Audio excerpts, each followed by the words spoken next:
տատիկը կամ մայրիկը կամ հայրիկը ինչ-որ մի բան է ասել, որ ես չեմ կարողանում մարսել, հաղթահարել։ Պարտադիր է, որ ծնողները լինեն երեխաների հերոսները։ Ավելի տրավմատիկ կլինի ոչ առողջ հարաբերությունները ընտանիքում, քան բաժանումը։ Ծնողի մահը, հարազատի մահը, կորուստը ինչպես կարելի է հայտնել։ Եթե մենք չասենք երեխային, իր մոտ կարող է անորոշության եւ անապահովության զգացում առաջանալ։ Տեսնում ենք, որ շատ հայտնի եւ հաջողակ նույնիսկ մարդիկ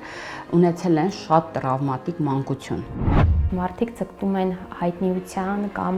ավելի հաջողակ վարքագծի, հարստության, ինչ որ sense բևեռային հաջողության ելնելով կոմպենսացիայի մեխանիզմից։ Ամենամեծահասակը, որ գիտեք ձեր պրակտիկայում, որ դիմել է մասնագետի մանկական տրավմայի համար։ Ինձ մոտ եղել է 65 տարեկան։ Ով է երջանիկ մարդը, ինչպիսի մանկություն պետք է ունեցած լինի կամ ինչ փուլեր պետք է անցնի վերջապես որակով երջանիկ կյանք ունենալու համար։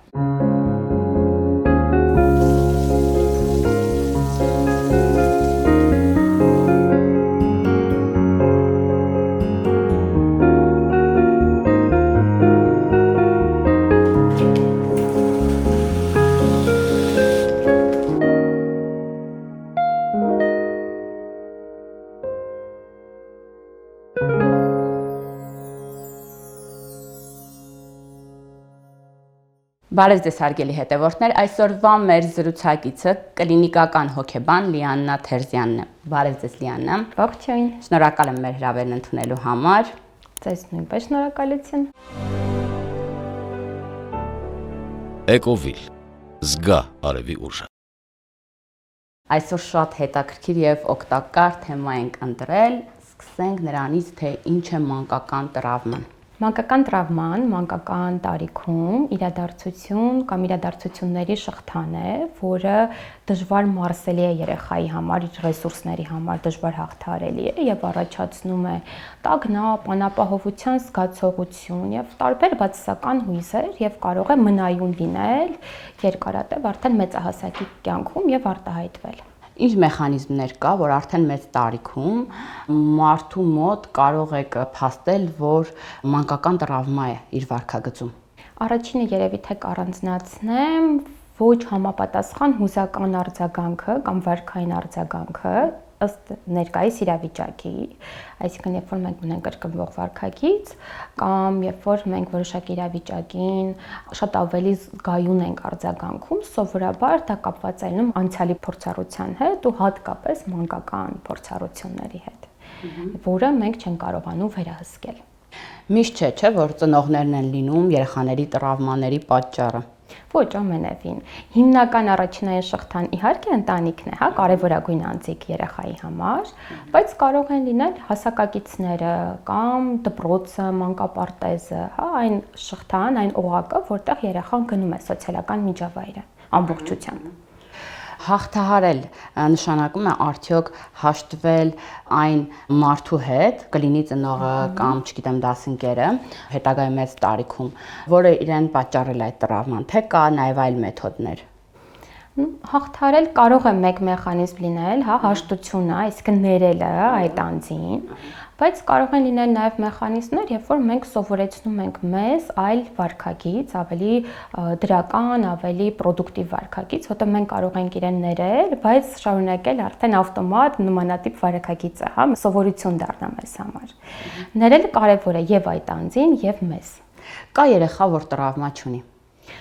Ոչ, մենք բոլորս էլ ունենք տրավմաներ եւ անխուսափելի է դա, քանի որ հատկապես մանկական տարիքում մենք շատ ավելի զգայուն ենք արտաքին իրավիճակների եւ իրադարձությունների նկատմամբ եւ հատկապես 3-ից 5 տարեկան հասակում կարծես թե մեզ թվում է, որ ամբողջ աշխարհը մեր շուրջ է պտտվում եւ բոլոր իրողությունները մենք մեզնով ենք արտացոլում, մեզ թվում է, որ ամեն ինչ մեզ հետ է կապված։ Հետեւաբար յուրաքանչյուր բացասական կամ որոշակի իրավիճակ, որին երեխան ուղղակի չի սպասել կամ նոր է իր համար, կարող է տրավմատիկ լինել։ Եթե նույն ծնողների երկու երեխաներ են,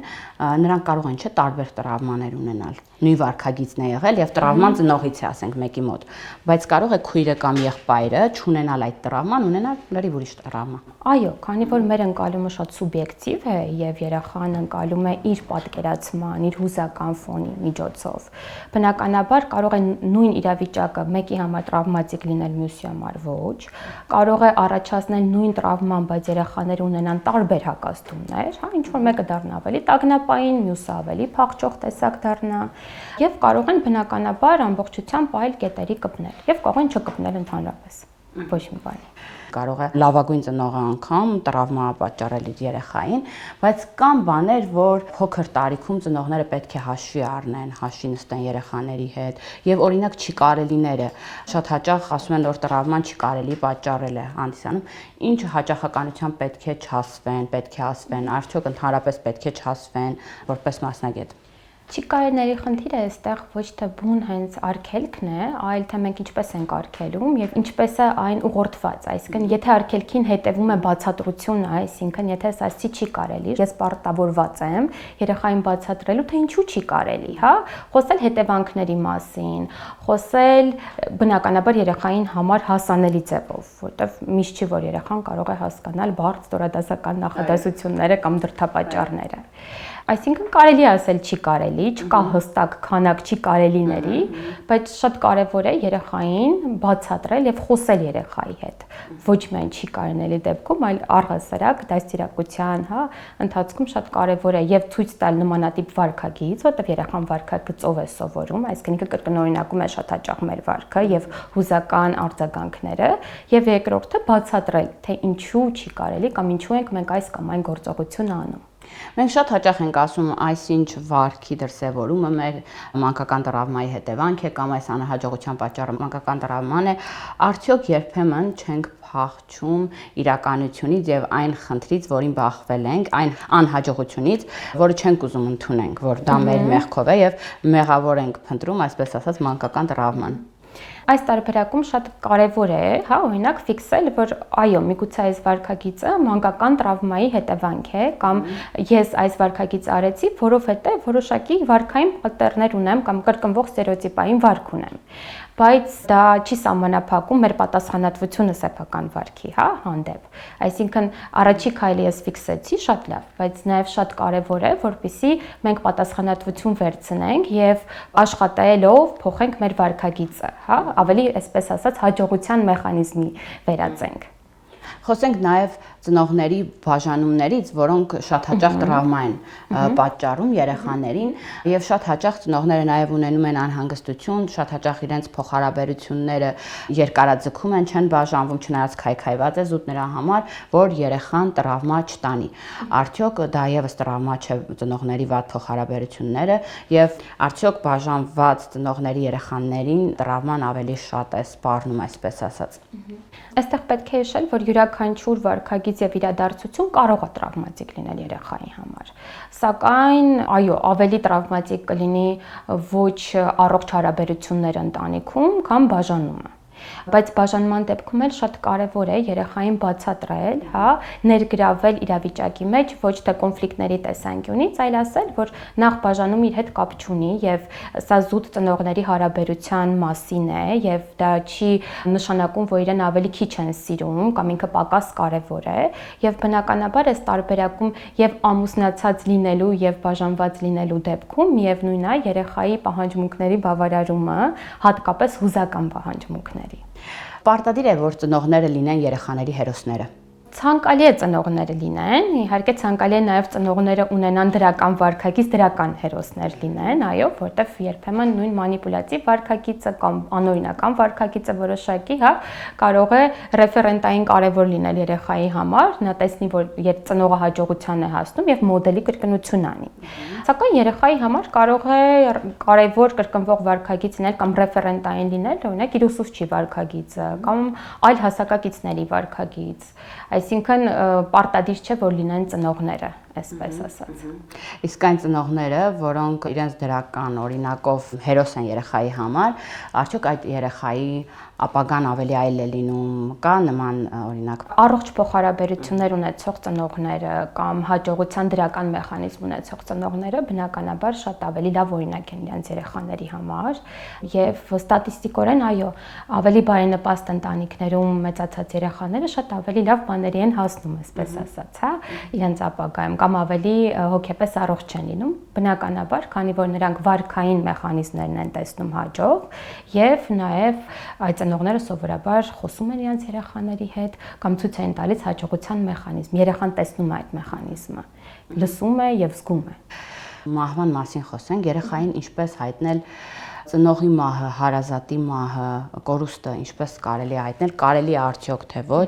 կարևոր է իր մասնակցությունը այդ արարողակարգին, հրաժեշտի եւ ինչ հետևանք կարող է թողնել, չասել այդ մասին։ Իրականում շատ կարևոր է երեխային ասել յուրաքանչյուր փոփոխության մասին, հա, ընտանիքում, հատկապես մահվան կորուստի պարագայում, այսպես ասած, որտեվ եթե մենք չասենք երեխային, իր մոտ կարող է անորոշության եւ անապահովության զգացում առաջանալ կամ ավելի փոքրիկ տարիքում երեխաների մոտ մեղադրանք կամ վախ, որ իրան այլևս չեն սիրում, իրան են թողել, հա, այսինքն շատ անձնավորված տանի այդ փաստը։ Իհարկե, ասելը բնականաբար կախված տարիքից մի քիչ կարող է տարբեր լինել, ավելի փոքրիկների 3-ից դեպի 5 տարեկան, հա, փոքրիկներին միգուցե չտանենք արարողությանը, բայց իրեն հասանելի ձևով բացատրել, հա, որ օրինակ, չգիտեմ, այդ անձը ում կորցրել ենք, ինքը միգուցե վատ առողջ էր կամ արդեն մեծացել էր եւ տարիքի հետ որոշակի խնդիրներ էր ձեռք բերել, այսինքն փոքրիկ քայլերով բացատրել թե ինչ է տեղի ունեցել ու ասել, որ դա կապված չէ իր հետ, որ դա չի նշանակում, որ իրեն եւս էլի չեն սիրում, հա։ Ավելի մեծահասակ արդեն տարիքում այնտեղ երևի թե 9-ից սկսած կարելի է տանել արարողության կամ եթե մենք վախենում ենք ամեն դեպքում այդ ամբողջ process-ին երեխայի մասնակցության ներգրավումը, հա, մեզ վախեցնում է, մենք կարող ենք ուղղակի նախքան արարողությունը տանել, որպեսզի ինքը ստեսություն ասի, հա, որովհետև շատ կարևոր է, որպեսզի այդ կիսատություն չլինի երեխայի մոտ, որովհետև անորոշությունը, կիսատությունը իրականում սարսափելի է բոլորիս համար։ Մեր ուղեղը չի սիրում կիսատ բաներ։ Հետևաբար իրեն պարտադիր պետք է բացատրել, թե ինչ է տեղի ունեցել եւ ներգրավել եւ թույլ տալ, որ ինքն էլ ժամանակին իր վիշտը ապրի։ Շատ հաճախ կան ծնողներ, որ հանդիպում ենք, օրինակ ասում են, շատ կուզենան, որ կենթանի պահեն, երեխան կենթանի ունենա, բայց զուտ նրա համար, որ տարիներ անց հնարավոր է կենթանին այլևս չլինի մեզ հետ, այդ պատճառով երեխան որպեսզի կորուստ չունենա, մենք կենթանի չենք պահում։ Ես հաճախ եմ հանդիպել նման դեպքերի։ Ինչ խորհուրդ կարող ենք տալ։ Կարևոր է արդյոք երեխայի ցանկությունը կատարել եւ իր երազանց կենթանին, ընտանի կենթանին բնականաբար նվիրել։ Միևնույն ժամանակ ծնողի այդ մտավախությունը, թե ինչպես կարող է լինել այդ բաժանումը, ինչ պետք է ասի նման դեպքում, երբ այլևս չլինի կենթանին, կօգնենք հաստատ, եթե խորհուրդ տանք։ Նախ երեխան կարող է դրական ձեռքբերումներ ունենալ, խնամելով կենթանիներին, նա սովորում է պատասխանատվության, հուզական կապերն է ձեռք բերում, քանի որ կենթանիները բավականին ընտանի կենթանիներ ամեն դեպքում իրենք բավականին դրական ազդեցություն ունեն հույզերի կառավարման, սիրված լինելու, ապահովության զգացման հետ, հա, գործընթացում։ Կորուստի դեպքում այստեղ կարելի է բացատրել երեխային, ինչպես մենք մարդու տարբերակում կբացատրենք, ինչպես կվերաբերվեինք, հա, ընտանիքի անդամի կամ մտերիմի կորուստի տարբերակում, նույն կերպ պետք է վարվենք նաև կենթանիների տարբերակում, այսինքն բացատրել, իր հետ որոշակի արարողություն անել, նաև գումարած դրան այն կարող է սովորեցնել երեխային բաց թողնելու մեխանիզմը, որ ամեն դեպքում մահը բնականon երևույթ է եւ մենք միևնույն է կորցնում ենք որոշ մարդկանց հետ, նաև որոշներին ձեռք ենք բերում, այսինքն նա սովորում է այդ process-ը։ Մեր զրույցից կարելի է եւս մեկ անգամ գալ այն եզրակացության, որ երեխաները հրաշքներ են, որոնք կան եւ մեծ հասակում արդեն եթե նրանք դառնում են օրինակ, չգիտեմ, հանցագործ կամ այլ վարք կրող, դրան մեղավորը մենք ենք, մեծահասակներս, որոնք անզգույշ են վարվել երեխաների հետ, այս կամ այն տրավմային ենթարկելով։ Ինչ ստատիստիկա ունեք, ծնողները որքանով են դարձել զգուշավոր, որքանով են նկատում երեխայի մոտ խնդիր, տրավմա, որքանով են արագ դիմում մասնագետի եւ փորձում կանխել այն։ Քանի որ հիմա ինֆորմացիան շատ ավելի լավ է, հա, տարածվում եւ բնականաբար ծնողները ավելի ինֆորմացված են եւ ավելի շատ գիտելիքներ ունեն, եւ ավելի բաց են եւ հոգեբանին դիմելու եւ ավելի բաց են կրթվելու եւ ձեռք բերելու որոշակի դրական մեխանիզմներ կամ թեկուզ եւ միգուցե գիտակցում են իրենց արդեն մանկությունից, որ ինչ որ բաներ միգուցե պետք է այլ կերպ անել։ Հետեւաբար դրական ամեն դեպքում շարժ նկատվում է եւ ավելի ու ավելի հաճախ են նաեւ ծնողները ներգրաված, որպեսզի իրենց երեխաները ավելի առողջ մանկություն ունենան, որը գովելի է։ Այսպես հստակ թվեր չեմ կարող ասել ստատիստիկ, բայց փոփոխություններ ամեն դեպքում տեսանելիորեն նկատվում են։ Հետաքրքիր է, ունեք տեսակետ, քանի տարեկանից երեխային պետք է հեքիաթներ պատմել։ Հեքիաթներ կարելի է պատմել վաղ մանկությունից սկսված, հատկապես 1.5 տարեկանից սկսված արդեն իսկ երեխան բավականին հասկանում է խոսքը վերբալ եւ իրեն հետաքրքիր է ամեն դեպքում այդ պատմությունները։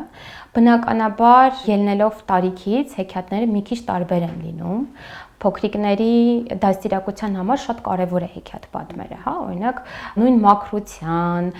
կամ որոշակի դաստիարակչական, հա, հոգեբանական դաստիարակչական հեքիաթներ, հատկապես 3, այդպես 1.5-ից սկսված մինչև 4 տարեկան հասակում իրանց համար հեքիաթը կարող է հանդիսանալ դաստիարակության մեթոդ։ Հետո կարող է նաև զարգացման որոշակի, հա, կոգնիտիվ զարգացման, իմացական զարգացման ինքը հիմք հանդիսանա, երևակայության, հիշողության,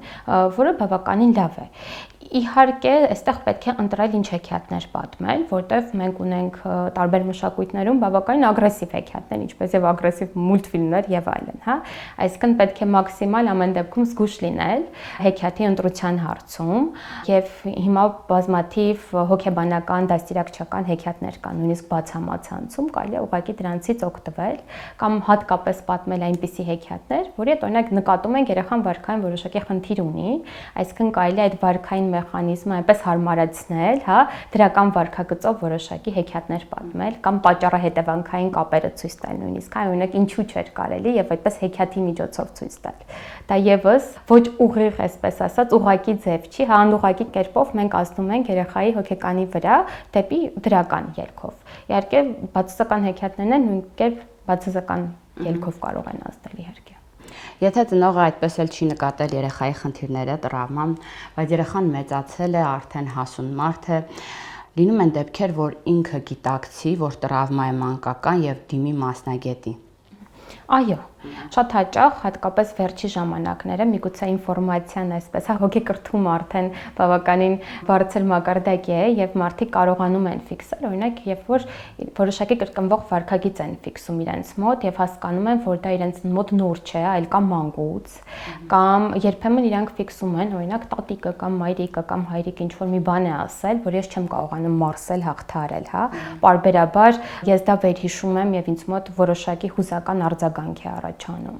Այսինքն, եթե մարդիկ ուշադիր լինեն, այսինքն եթե մենք ուշադիր լինենք մեր արձագանքներին, մտքերին, հույզերին, վարքին, բնականաբար մենք կարողանանք ինչ որ բաներ ֆիքսել։ Եթե այդ վարքագիծը ունեցել ենք մանկուց, այսինքն սա նոր չէ, սովորաբար մենք մեզ հարց ենք տալիս, հա, լավ, ես այսպես արձագանքեցի, երբ եմ էլ ունեցել նմանատիպ արձագանք, որ իրավիճակներում։ Այդպես հետ եմ գնում եւ հասկանում եմ, որ մանկուց այդ վարքագիծ ունեմ։ Այդ իրավիճակը, որ մենք նախնական գտնում ենք, այդ պահին կարելի է արդեն վերափոխել կամ մեր ներքին փոքրիկին բացատրել, որ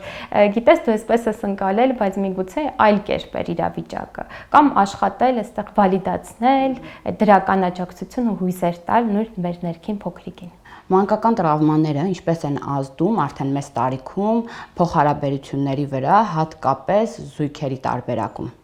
Մանկական տրավմաները բնականաբար կարան ազդեն մեր փոխհարաբերությունների վրա, հատկապես բավականին լավ երևում է հենց զույգային հարաբերություններում, քանի որ մեր առաջնային սիրո օղակը մեր ընտանիքն է եղել, մենք կարող ենք ավտոմատ այդ հարաբերությունները տեղափոխել արդեն իսկ մեր զույգի, հա, հարաբերություններ։ Եվ օրինակ, եթե ընտանիքում մեր վստահությունը, հա, մենք ապահով չենք զգացել մանկական հասակում կամ բավականաչափ սիրված չենք զգացել, մենք կարող ենք զույգային հարաբերությունում լինել տագնապային, այսինքն պարբերաբար կամ խանդոտ, պարբերաբար ցանկանանք, որպեսզի մեր զույգը վալիդացնի, որ մենք իր համար կարևոր ենք, պարբերաբար ցանկանանք լսել դա եւ ոչ միշտ է այդ վարքագիծը լինում adekvat, այսպես ասած, այսինքն երբեմն անհամապատասխան համապատասխան իրավիճակներում պարբերաբար շատ ավելի ակտիվ կարող է ցանկանանք, որ մեզ վալիդացնեն, որ մենք լավն ենք, որ մենք կարևոր ենք, որ մենք սիրված ենք, կամ հակառակը, եթե ընտանիքում սառը հարաբերություններ էին, զուգընկերը կարող է փախչող լինել, այսինքն բոլոր ջերմ հարաբերություններից կամ երբ որ իր զուգընկերը ավելի այսպես որոշակի ռոմանտիկ հարաբերություններ է ուզում կամ կապ է ուզում, անձը կարող է ուղղակի փախչել կապերից առհասարակ։ Այստեղ կարող է բռնության դեպքերը կրկնվեն, հա, անձի կողմից, եթե օրինակ իր ընտանիքում բռնություն կար, ֆիզիկական, հոգեբանական կամ հուզական, ինքը կարող է նմանատիպ վարքագիծ դրսևորել իր հարաբերություններում, այսինքն դառնա բռնարար կամ բռնարարի զոհ։ Այստեղ մենք ունենք վարքային էլի կրկնվող մեխանիզմներ, երբ որ օրինակ սովորաբար ստատիստիկա կա, երբ որոշակի կախյալություն ունեցող ծնողների երեխաները ընտրում են իրենց զույգային հարաբերություններում ենթագիտակցորեն կախյալ տիպերի, այսինքն սովորաբար իրենց զույգն էլ կարող է նույն կախյալությունը չլինի, բայց այլ կախյալություն կրկնի, հա, ունենա։ Այսպես ասած, մեզ մոտ տրավմաները կարող են ազդել կապվածության ոճերի վրա, այսինքն տագնապային, փախչող կամ հակառակ, եթե տրավմա չի եղել, ավելի առողջ, հա, ոչ ունենանք հարաբերությունների։ Կարող է առաջանալ կրկնվող վարքագծի, բռնության, հա, այսպես ասած, դրսևորումների վրա։ Կարող է լինել նաև ոչ համապատասխան գնահատման, այսինքն իրավիճակի, այսպես կարող է նաև ազդել փոխհարաբերություններում։ Եթե մարդը գիտակից է եւ հասկանում է, որ օրինակ իր ծնողները ունեցել են սառը կամ անուշադիր կամ, չգիտեմ, ինչ-որ փոխհարաբերություններ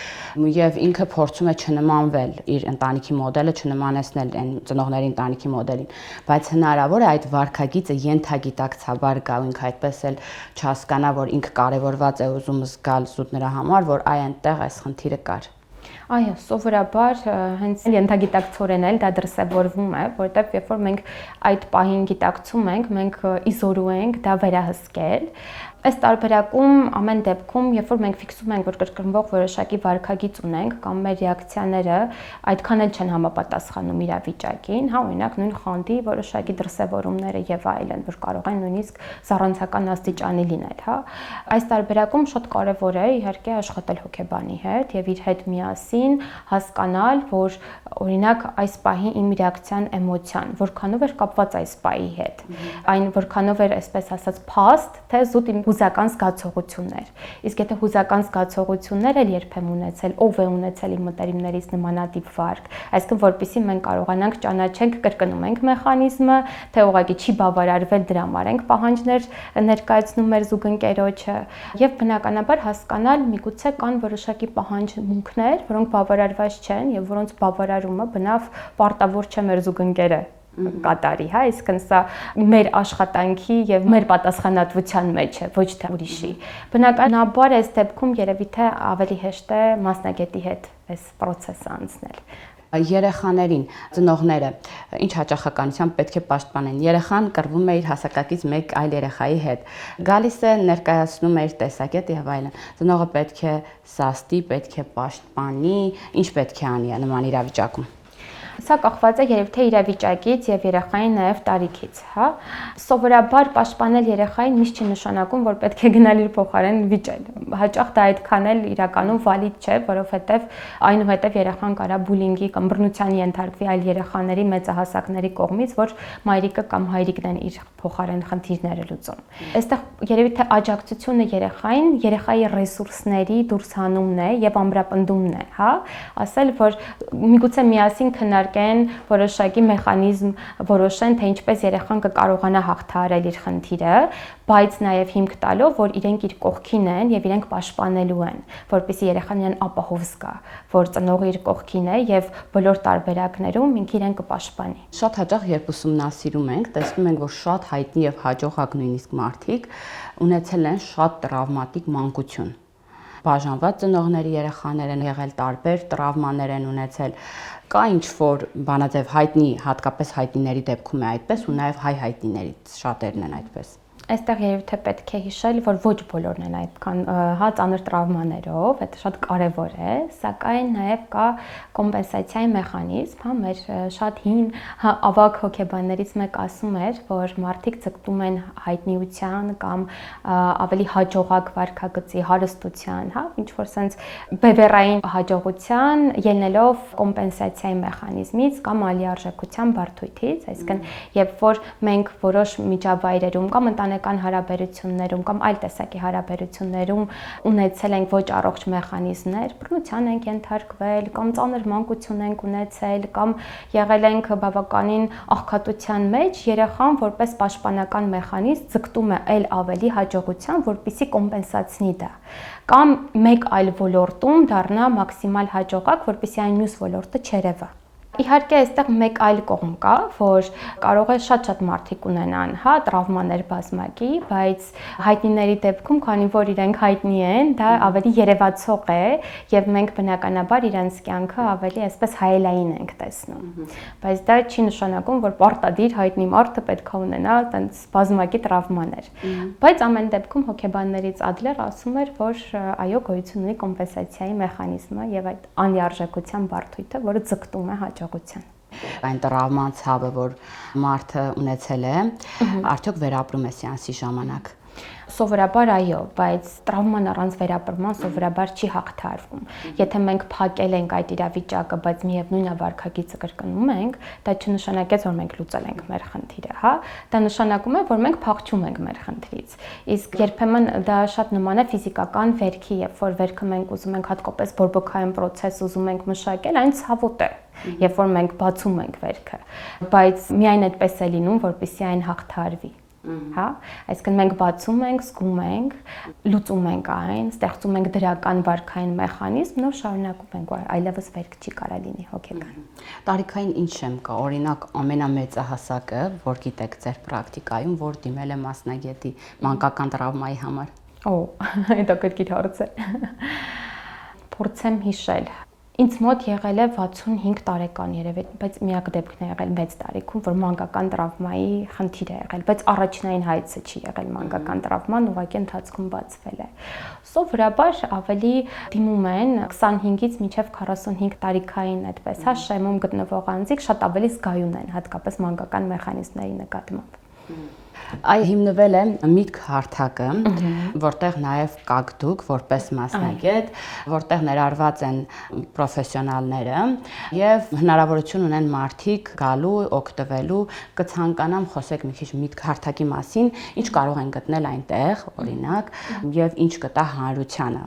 Հարթակի միտքը առաջացել է Ռաֆայելի մոտ Պետրոսյան եւ ինքը հավաքագրել է բավականին լավ կոմպետենտ մասնագետների։ Այնտեղ կարող ենք գտնել հոգեբաններ, հոգեբույժներ, նյարդաբաններ, այսինքն հոգեկան առողջության մասնագետներ եւ հարակից մասնագետներ նաեւ, Ինքը հնարավորություն է տալիս այստեղ ու հիմայում, ընտրել, գտնել մասնագետի, ծանոթանալ իր որակավորումներին, մասնագիտական փորձին, ընտրել հարթակում մեզ հարմար ժամանակը եւ վայրը, այսինքն կլինի սեանսը on-line թե առկա տարբերակով եւ անմիջապես կապ հաստատել մասնագետի հետ եւ սկսել աշխատել։ Հարթակում ներառված մասնագետները կարող են նաև համագործակցել, ճիշտ եմ, օրինակ նույն այցելում ուղղորդի նաև նյարդաբանի մոտ։ Այո, սովորաբար կոմպետենտ աշխատանքի դեպքում մենք համալիր մոտեցում ենք ցուցաբերում, հատկապես եթե կլինիկական դեպքեր են եւ այո, հարթակի միջոցով, քանի որ այնտեղ համատեղված են բավականին լավ մասնագետներ, այսինքն անձը կարող է հեշտությամբ գտնել եւ նյարդաբանի, եւ հոգեբույժի, եւ հոգեբանի, եւ էնդոկրինոլոգի, եւ դիետոլոգի, այսինքն ինքը կարող է միաժամանակ արդեն իսկ ըստ ուղղորդման գտնել բավականին արագ կերպով մյուս մասնագետին, որը իրեն հարկավոր է։ Եվ մասնագետները նաև այնտեղ եռալեզու, քառալեզու են մասնագետներ կան, որ մի քանի լեզվի են տիրապետում եւ այնտեղ նշված է, այսինքն խորհրդատվություններ իրականացնում են ոչ միայն հայերեն լեզվով, ռուսերեն, անգլերեն եւ նաև կարծեմ ֆրանսերեն ու իսպաներեն կար որոշ մասնագետների մոտ։ Լիաննա, Ուզում եմ այսպես ավարտենք հարցազրույցը, ով է երջանիկ մարդը, ինչպիսի մանկություն պետք է ունեցած լինի կամ ինչ փուլեր պետք է անցնի վերջապես որակով երջանիկ կյանք ունենալու համար։ Կարծում եմ երջանիկ մարդը այն մարդն է, որ կարողանում է գնահատել իր դրական երջանիկ այս ուրախալի պահերը եւ ֆիքսվում է այդ պահերի վրա, որտեվ բոլորիս կյանքում էլ կան բացասական եւ ստրեսային իրավիճակներ բնականաբար։ Չեմ ասի, որ երջանիկ մարդը տրավմա չունեցող մարդն է, որտեվ բոլորս ենք ունենում տրավմաներ, դա երևի թե անխուսափելի է, քանի որ մենք տարբեր տարիքներում բավականին կարող ենք զգայուն լինել։ Ցանկալի է ունենա առողջ ընտանիք եւ դրական հարաբերություններ եւ աշխատի իր անձի վրա, որպեսզի իր երջանկությունը եւ ստեղծի եւ պահպանի եւ զարգացնի միգուցե։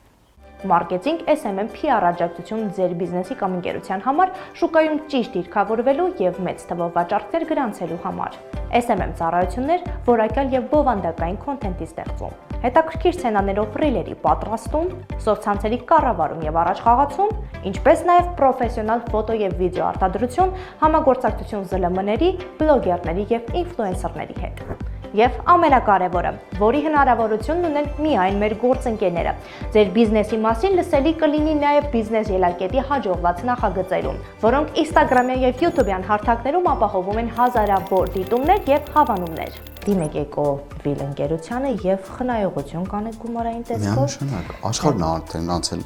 սոլարների։ Սովորական տան ծորակից եկող, այդ ինչպես է այդպես պատահում։ Գրոհեբլուն է, հենց այստեղ էլ գրված է։ Գրոհեբլու կաթացի, այո։ Կայցելեք մեր գործընկերոջ մոտ, The Garden ռեստորան, այնտեղ ձեզ սիրով կսպասեն։ Պայման մի օր կայցելենք։ Մեդիա ասոցիացիա։ Գրագետ եւ անհատական մոտեցում յուրաքանչյուր գործընկերոջ համար։ Փաթեթներին ծանոթանալու համար գրել էջի կամ զանգահարել 094 091 147 հեռախոսահամարով։